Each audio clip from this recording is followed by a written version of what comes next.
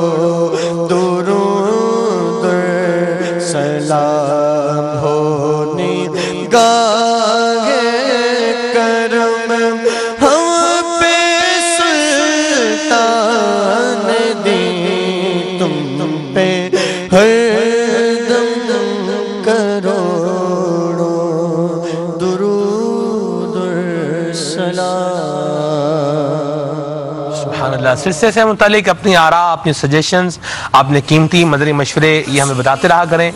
مدنی channel کے number پر، what's app number پر، اور text message کا نمبر ہے، ٹیلی گرام کا نمبر ہے، اس پر اپنا فیڈ بیک دیتے رہا کریں. کیا بہتری ہونی چاہیے، کیا پازیٹیو ہے، کیا نیگیٹو ہے، کیا ہونا چاہیے، کیا نہیں ہونا چاہیے، کیا تبدیلی ہونی چاہیے، ضرور بتاتے رہا کریں. انشاءاللہ ہم آپ کے فرمائش، ہم آپ کے مشوروں پر، آپ کے سجیشنز پر ضرور غور کریں گے. مدنی چینل دیکھتے رہیے. صلو علی الحبیب صلی اللہ تعالی علی محمد صلی اللہ علیہ